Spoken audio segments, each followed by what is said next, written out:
When do I actually enter the market? Well, it's not when I sell that first product. It's actually when I start talking to people. Because the second people know that I'm interested in entering the market, they may talk to other people who will talk to yet other people. And sooner or later, remember those 1950s sitcoms, where there was always the family and down the street lived that gossipy neighbor? Well, that gossipy neighbor, the business equivalent of them, the industry equivalent of them, is going to pick up on it sooner or later if you're talking to people, and they're going to tell everybody, and whomp, you're in the market. Now, given that that's going to occur, why don't I structure the way I talk to people to take that into account? The first people I'm going to talk to are people who are not critical. They're not opinion leaders or gatekeepers, but they're knowledgeable.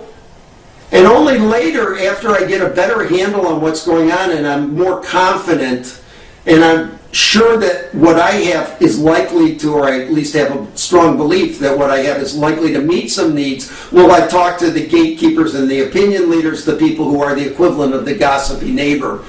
Because then I do want it getting out that I have something very exciting, and they will say I have something very exciting. The other thing I have to think about is lead time. If I'm doing early stage research and I'm talking to opinion leaders and gatekeepers who are talking to a whole slew of other people, I may not want to be doing that now because I may tip my hand.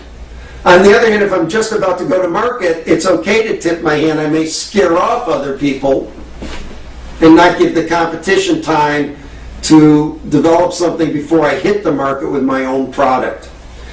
Basically, what I really want to be doing is something called concurrent engineering. That is, I want to go out and figure out who some of my lead customers are going to be, figure out who some of the key people I need to talk to are, and pull them into my design process at appropriate times, given the impact that they will have in the communication channels that they are in. So market entry is not about selling product, although that's certainly a key part of it, and you do want to consider the formal date that you're going to launch the product as well. But you want to work back from there to different milestones, beta test, hard design, so on and so forth, to get clear about where you want to bring different kinds of people in. One other tip as we're talking about bringing different kinds of people in.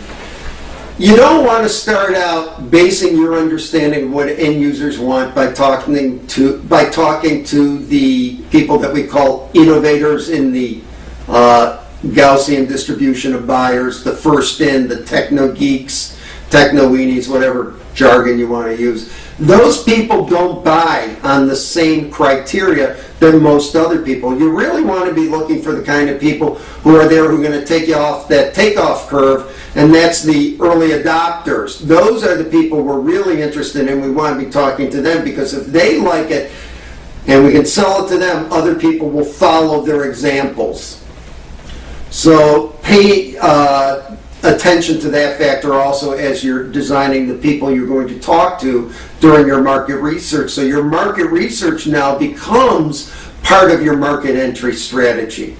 Okay, that's enough on this topic. We'll come back in a few minutes and we'll talk about the 4 Ps in launch.